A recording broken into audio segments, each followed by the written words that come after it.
Ikaze mu kiganiro muganga hafi yawe. Turagusuhuje rero aho uherereye hose, haba mu Rwanda cyangwa hanze y'u Rwanda. Reka tukwifurize kugubwa neza, ariko cyane cyane tukwifuriza kugira ubuzima bwiza binyuze mu kiganiro muganga hafi yawe. Ni ikiganiro mutegurirwa na HDI TV. Muri aka kanya rero tukaba twabatumiriye umwe mu baganga b'inzobere hano mu Rwanda. Ngira ngo benshi mubaza kumubona harimo abamuzi, ndabizi ko benshi bamuzi.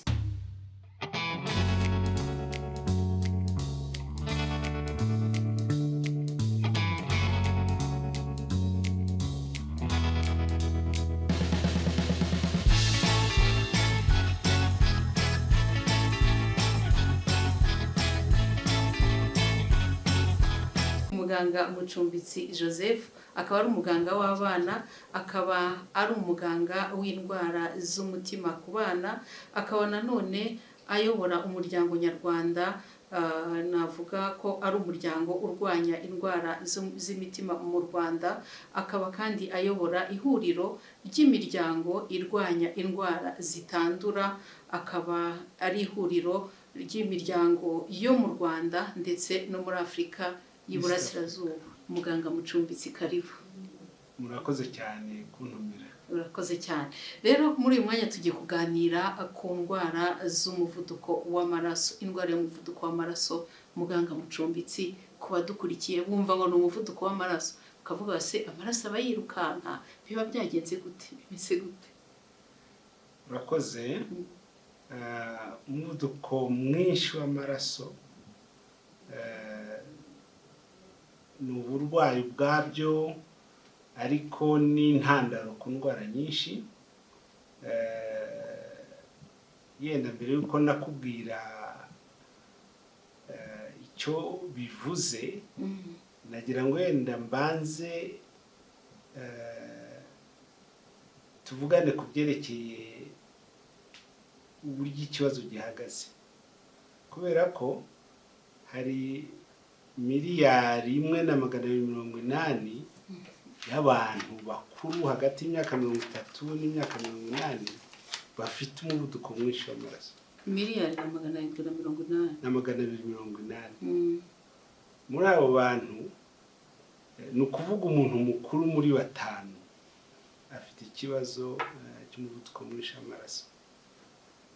Noneho muri abo bantu 42% gusa nibo baba bazi ko bafite ikibazo, bafite icyo kibazo.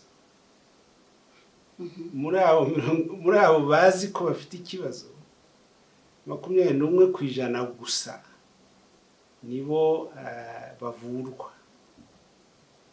ndetse bakaba ari bo bafite mbese ibipimo bimeze neza igihe batangiye kuvurwa. Kubera iki rero? Kubera ko wambajije ute se iyo ndwara ituruka he? Umuvuduko mwinshi w'amaraso turawupima, hari ibyuma byo kuwupima kwa muganga. Iteka baguha ibisubizo bibiri. Umubare wa mbere wo hejuru ni uwo bapima igihe umutima wohereje amaraso mu mubiri. Bakaguha umubare wa kabiri bapima iyo umutima urimo wuzuramo amaraso, mbese usa n'utuje. Ibyo bipimo bibiri, systolic and diastolic blood pressure, nibyo bivuga niba ufite umuvuduko mwinshi w'amaraso. Imyaka myinshi cyane twavuze ko twari tuzi yuko buri muntu agomba kuba umuntu mukuru, agomba kuba afite igipimo cya mbere, wa mubare munini nakubwiye ariwo systolic, agomba kuba afite atarenze 140. Noneho igipimo cya kabiri ntarenze 90. Ariko aha ntabwo nahumvise neza. Iyi 140 ngo ni igihe umubiri wohereza amaraso mu mutima.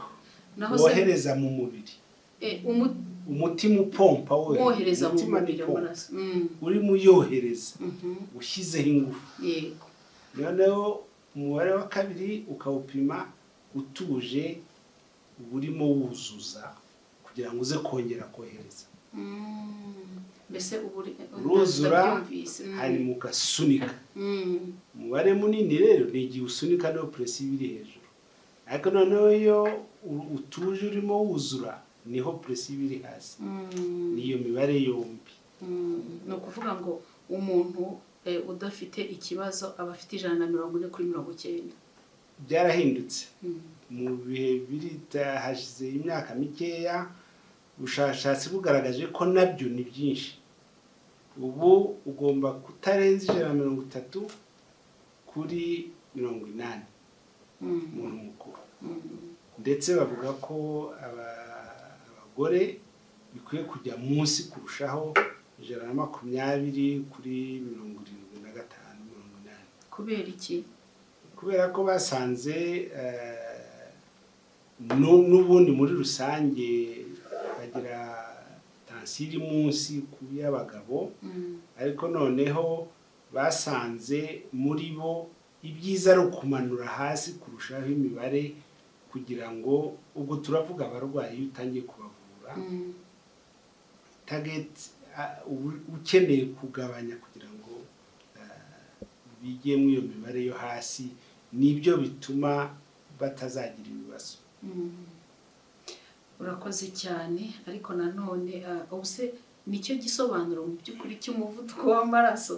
Tuvuge ngo ni igihe umuntu ari hejuru y'140/90 cyangwa se nk'uko ubushakashatsi bwabigaragaje 130/80.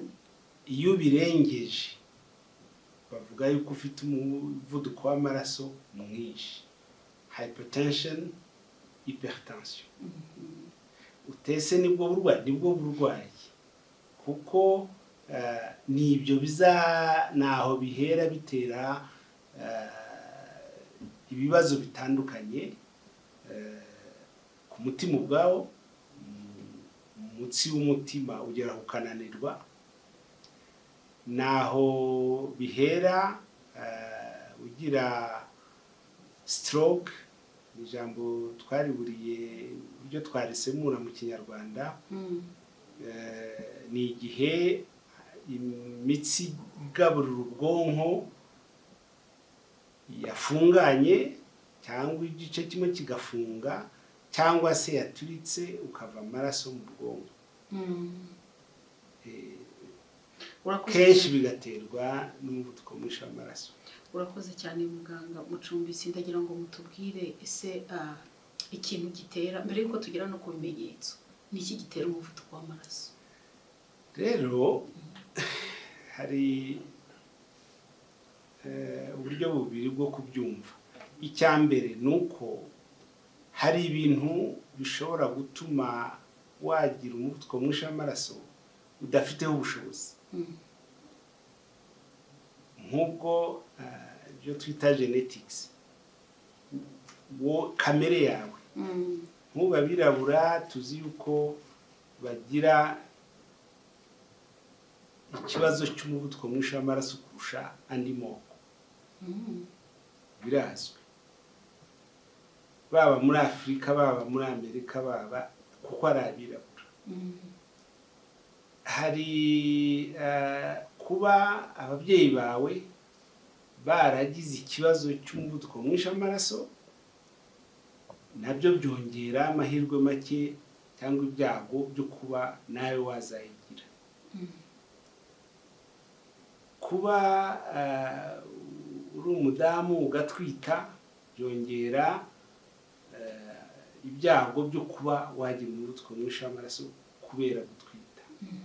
Ibyo ni ibintu udafite icyo wabikoraho, ariko abenshi mu bafite ibyo bibazo bituruka ku bintu bashobora kugiraho icyo babikoraho. Rero bihuza neza n'indwara zindi zitandura, zaba iz'umutima, zaba diyabete, zaba ndetse kanseri zimwe na zimwe. Intandaro ni imwe, ni ubunini bukabije, ni kunywa itabi, ni ukunywa inzoga nyinshi, ni ukugira noneho n'imirire itabereye ubuzima bwiza, itarimo imbuto n'imboga bihagije, irimo amavuta menshi, irimo umunyu mwinshi, kandi ntukore imyitozo ngororamubiri ariyo nayo ituma nyine ijyana n'ibyo by'ubunini bukabije, ijyana n'ibyo bindi twavuze. Hanyuma se ugereranije abarwara umuvuduko mwinshi w'amaraso, ese ni abenshi ni abaturuka, biba byaturutse kuri kamere cyangwa ya myifatire yacu ya buri munsi? Kenshi si kumenya bihurirana, kenshi birahurirana kuko kuba uri umwirabura ntabwo bihagije igihe cyose kugira ngo ugire umuvuduko mwinshi w'amaraso, ariko kuba uri umwirabura ukagira n'ubunini bukabije bizatuma bya byago byiyongera. Ntabwo kenshi usanga bifite aho bihurira, ari inyongera y'ibintu bitandukanye. Akenshi hari ikintu nirinze wenda kuba nababaza kano kanya, iyo bavuga umubyibuho ukabije nshobora kwireba nkavuga ngo ntabwo mbyibushye, nkareba mugenzi wanjye nkavuga ngo ntabwo abyibushye. Ese umubyibuho ukabije umuntu afite ibiro bingahe muganga? Ntabwo babirebesha amaso, n'ibiro byonyine ntibihagije, ahubwo icyo dukurikiza ni ukujanisha ibiro ufite n'uburebure bwawe. Ni ukuvuga ngo dutanze urugero, ushobora kuba ufite ibiro 100 ariko ufite na 1.90 m, ntuba ufite ubunini bukabije. Ariko iyo ufite 1.70 m ukagira ibiro 100, iyo tubaze icyo gipimo tubyita body mass index, ni formule ihuza ibyo byombi, bituma ujya mu mibare ituma tuvuga yuko ufite umubyibuho ukabije. Iyo body mass index munsi ya 25 uba umeze neza, hagati ya 25 na 29 n'ibice 9 uba bavuga ngo ufite ibiro byinshi, you are overweight, ariko en surpoids mu gifaransa. Noneho guhera kuri 30 kugeza kuri 35 no kurenza niho bavuga ngo ni obesity. No obesity ni ubunini bukabije bwabaye uburwayi. Rero ntabwo ureba umuntu ku jisho, ahubwo urabara ya body mass index igatuma ikwereka aho ushyira uwo muntu kugira ngo ubone uko umufasha. Mu biganiro byacu by'ubutaha tuzabereka uburyo babara iyo body mass index. Ubu ngubu muganga bigiyemo biroroshye, ariko mu magambo biragoye kubisobanura, kuko bwa burebure bwawe ntabwo bavuga ngo ntibafata 170 cm 178, ahubwo bafata 1.78 au kare, ukabona icyo ugabanisha bya biro. Rero iyo mibare tuzayandika, ariko nta n'impamvu y'uko umuntu abyibarira, amenya kubibara. Oya, urabyumva nawe. Oya, ugomba umuganga wese ubundi ugiye kureba ni kimwe mu bintu yagupima, ko gupima umuvuduko w'amaraso, uburebure n'ibiro byawe, niwe wagombye, kuko kumenya umubare si cyo cyangwa kugira wikontorora, wigenzura, uvuga uti nagiye hahandi muganga Mucumbitsi. Icyoroshye abantu bakunda gukoresha, yenda utarinze kujya muri iyo mibare, turavuga ngo niba ufite 1.80 m, ubundi ntiwagombye kurenza ibiro 80. Za santimetero nako bya amagarama nako za santimetero zirenga ku burebure bwawe, yagombye kubwo umubare w'ibiro biba byenda guhura. Urakoze cyane muganga. Ahangaha ndagira ngo nanone mutubwire ibimenyetso by'umuntu ufite umuvuduko mwinshi w'amaraso, cyane ko watubwiye ngo abenshi ntabwo baba bazi ko bafite umuvuduko mwinshi. Nisi ibimenyetso kuko abanyafurika ngiye kuvuga ngo abanyarwanda n'abanyafurika muri rusange twivuza ari uko twabonye bya bimenyetso. Ngaho mutubwire ibimenyetso. Niyo mpamvu rero izatumara rero iyo ndwara, kubera yuko turavuga ngo ni rwicaruhoze, silent killer mu cyongereza. Niyo ya mbere mu silent killers, kuko ujya kugira ibimenyetso bifatika bigeze kure. Muri rusange nta bimenyetso simusiga na bimwe bihari. Ibyo dukunda kumva mu barwayi ni kurwara umutwe, yenda rimwe na rimwe ku mutima udihagura cyane, ubundi ukaba wasa n'uzengera rimwe na rimwe, ariko n'umunaniro yenda, ariko ni ibimenyetso kenshi dukunda gushyira ku ruhande rw'umunaniro. Wakoze cyane, bamwe baravuga ngo ndetse ngo stress, bagize stress, ngo rwose ngo natashye ndaruhuka kuko umutwe wambabazaga.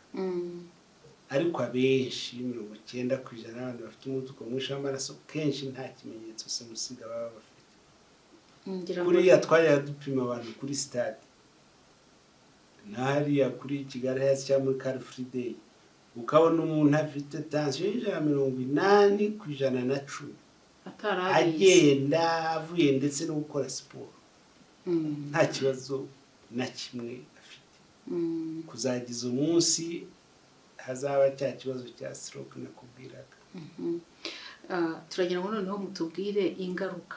Oya, mbere ko tugeraho rero, niyo mpamvu inama ni imwe gusa. Umuntu wese urengeje imyaka 35 ndetse nanavuga 30 rimwe mu mwaka yagombye kwipimisha umuvuduko bakareba uko ahagaze. Yaba umugore yaba umugabo. Yaba umugore yaba umugabo. Ubundi bikanajyana n'izindi mwita check up, ari kureba amavuta mu maraso, kureba isukari mu maraso, kureba ya BMI body mass index nakubwiraga. Iteka iyo dukangurira abantu kumenya uko bahagaze, turavuga wemenya imibare yawe, body mass index yawe ni kangahe? Ese umuvuduko w'amaraso uheruka kuwupima ryari? Wari kangahe? Ese isukari basanze ari kangahe utararya? Ese cholesterol cyangwa amavuta mabi mu mutima mu maraso uheruka gupimisha ari kangahe? Kubera kutegereje kuzagira ibimenyetso kenshi tubibona umuntu ageze kure, cyangwa se ari uko nyine wikubise hasi. Ejo ndi barimo bambwira umusore imyaka 40 stroke, yigeze arwara, ntacyo yigeze yivuza, ariko bikamushyikira. Rero no kwipimisha niyo masomo, niyo nama, nta bundi buryo bwo kubimenya ukurikije ibimenyetso. Iyo rero murimo mwigisha abantu gutyo, iyo batarabona ingaruka, ahari bagira ngo ni ibintu bisanzwe. Ndagira ngo wongere utubwire ku ngaruka nk'uko wari ubitubwiye. Ingaruka ku muntu udakurikiza izo nama mutubwiye, wenda niba ku muntu wisuzumisha, ku muntu wagiye kwa muganga hakiri kare, za ngaruka zigabanuka.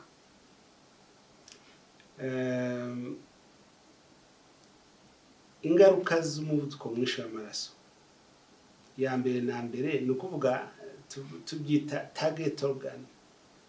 Ni iyihe myanya y'umubiri ishobora kugirwaho ingaruka n'umuvuduko mwinshi w'amaraso? Duhereye ku mutwe, urumva ni ya stroke nakubwiye, ni ku bwonko. Ushobora kugira ingaruka ku maso, ushobora kugira ingaruka ku mutima ubwawo, ushobora kugira ingaruka ku mpyiko, nabyo abantu badakunda gutekereza. Noneho rero no ku mitsi y'amaguru, y'amaboko, y'ingingo, urumva n'umubiri hafi wose. N'umubiri wose birumvikana. Bifata igihe n'icyo kibazo, ntabwo abantu bahita babibona. Wagize uti rero abantu 21% nibo bavurwa, muri babandi nibo bavurwa bakagira ibipimo byiza. Aha nashatse kumenya ni ukubera iki ari 21 gusa? Ni uko ubuvuzi bwacu bugorana kugeraho? Ndabizi kugira ngo umuntu abashake ababone biramukora. Ndahita nguhagarika rwose. Ntabwo ari igihe ugomba kuvura umuvuduko mwinshi w'amaraso. Buri muganga wese ufite diplome ashobora kumenya ko umuntu afite umuvuduko w'amaraso muri kabine, muri clinique, mu bitaro, ahantu hose. Ubu ngubu bigeze no mu kigo nderabuzima, ndetse turizera ko mu myaka itaha ndetse bishobora kuba birimo bitangira n'umujyanama w'ubuzima mu byo bazagereza kumuha kugira ngo afashe abantu, harimo na tensiometre cyangwa BP machine ituma usuzuma umuvuduko mwinshi w'amaraso. Kubera yuko iyo bigiye mu byo kukuvura, yenda umunsi umwe wazakenera ko hari umuganga w'umutima wareba niba umuvuduko mwinshi w'amaraso waragize ingaruka ku mutima wawe. Kuko umutima hari igihe ubyimba ukananirwa, icyo gihe uzakenera umuganga w'umutima. Ariko mbere yaho nta ngaruka zikomeye zindi wari wagira, umuganga wese ashobora kukuvura. Icyo ni kimwe. Icya kabiri, igituma abenshi batamenya ko barwaye ni cya kindi cy'uko nta bimenyetso. Icyo ni kimwe. Icya kabiri, ndetse abagore byagaragaye yuko bativuza kenshi nk'abagabo. Kubera iki? Kubera si ukutiyitaho yenda, ariko bakunda kwihangana, baba bafite imirimo myinshi, ntibatekereze kujya kwa muganga. Hari icyo cyo kutabimenya rero bigatuma bitinda.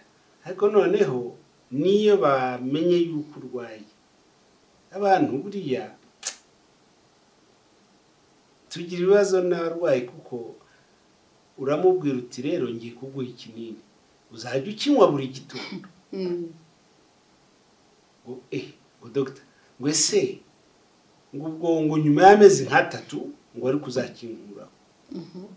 Oya, amubwira rero ntabwo bizashoboka, kuko uwo muvuduko mwinshi w'amaraso kubera wakomeje kuba mwinshi, imitsi yawe nayo itwara amaraso yaragerageje kurwana n'uwo muvuduko uhoraho w'amaraso.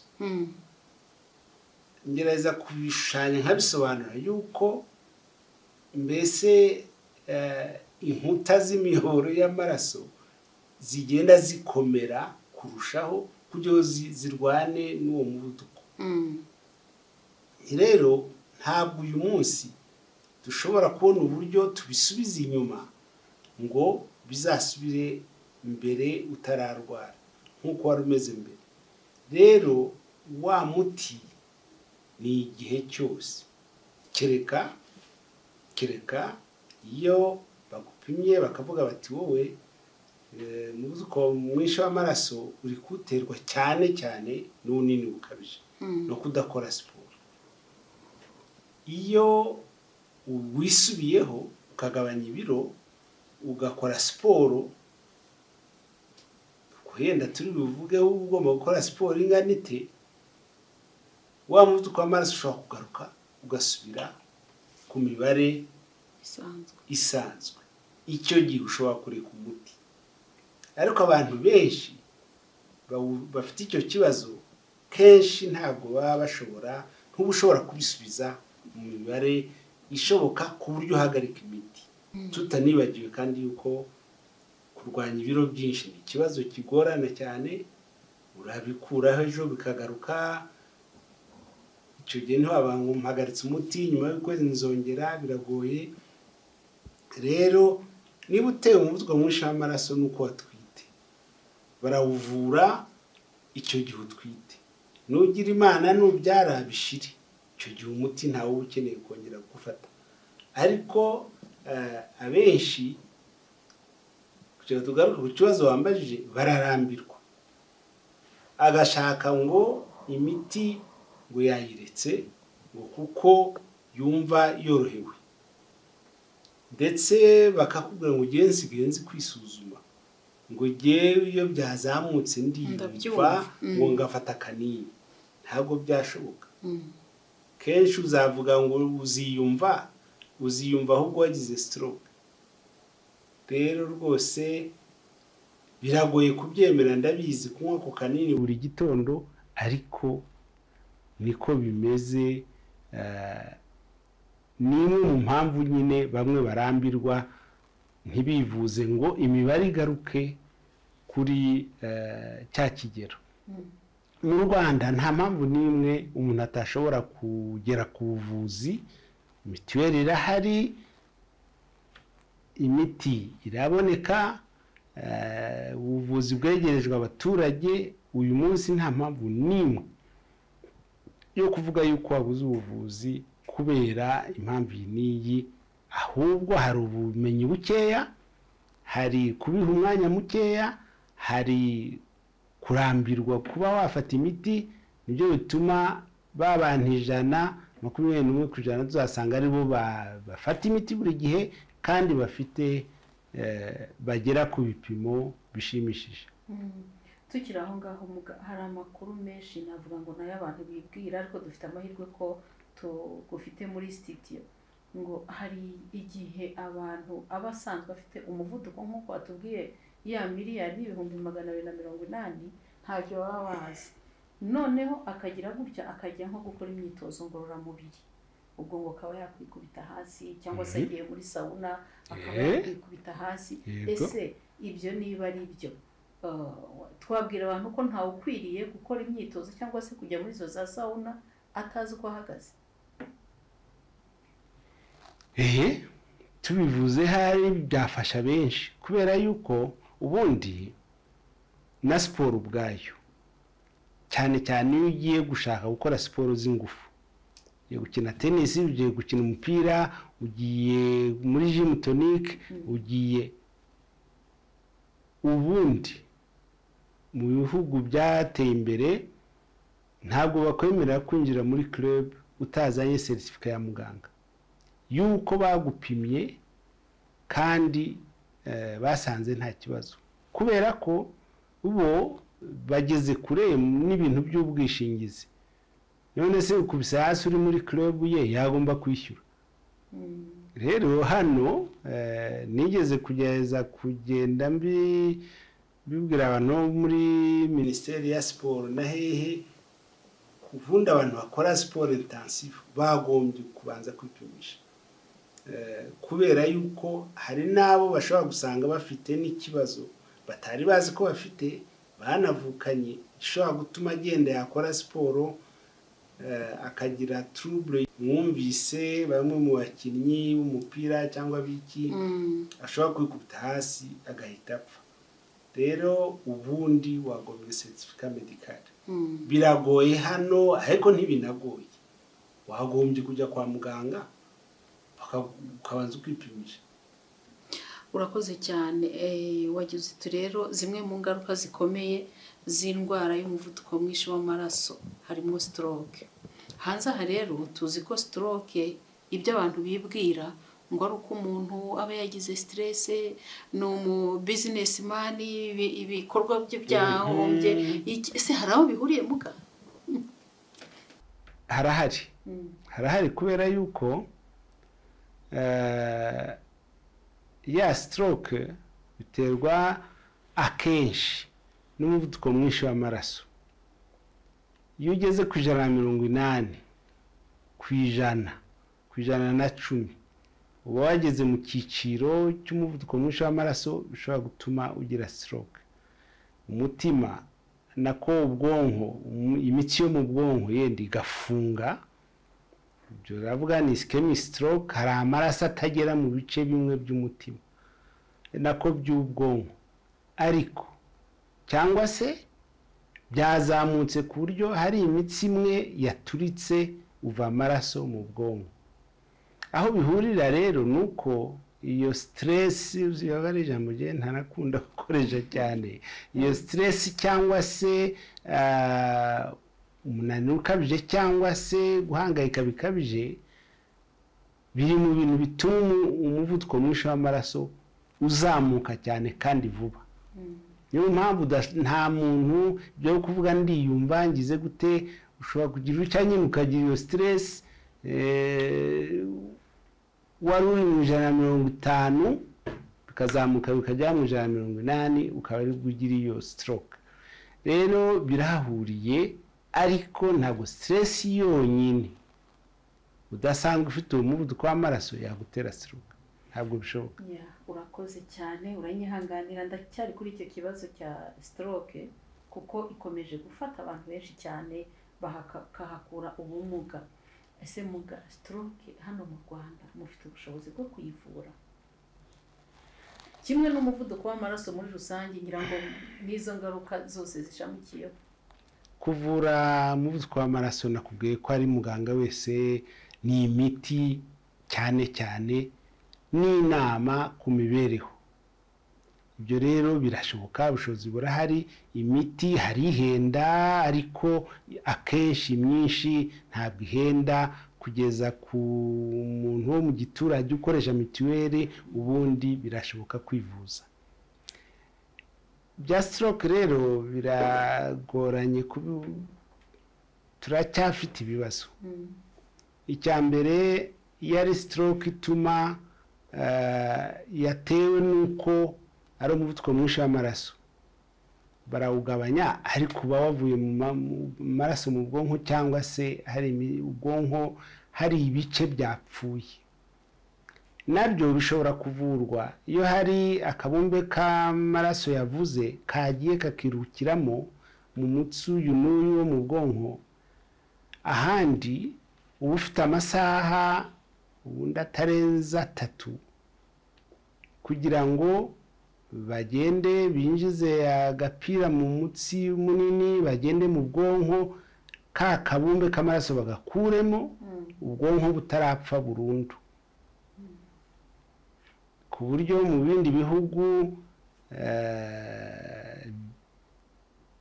bafite ndetse na za helicopter ziya gushaka abo bantu, kuko si centre zose zishobora kubikora. Hano dufite umuganga umwe wize kubikora, kugenda akajya mu mitsi yo mu bwonko akuramo ako kantu kahazibye, ariko aracyari umwe, nawe nkeka ko hari ibibazo yagize, ariko ni umwe gusa.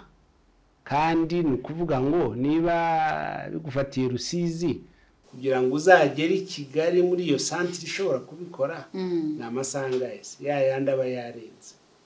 Kongeraho rero no kutamenya bihagije kw'abantu, twumvise twese abantu stroke mukubita akakumva ameze nabi, akajya mu cyumba akavuga agiye kuruhuka, ahubwo bakaza gusanga yapfuye.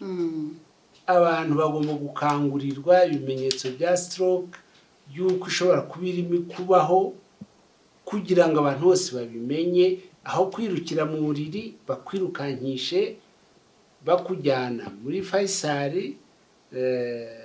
cyangwa muri CHK, mu bitaro byigisha bifite scaneri, binafite n'abaganga babaga ubwonko, babaga mu mutwe.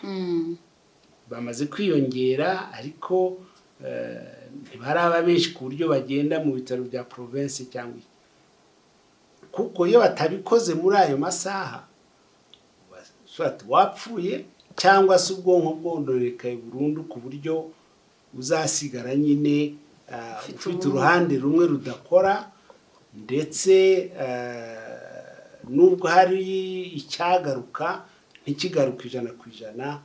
Murabona mwese abantu bagize stroke, abakurura akaguru kamwe, akurura akaboko, kubera yuko n'ubuvuzi butashoboye kumugeraho cyangwa kumufasha muri ya masaha atandatu stroke yabaye.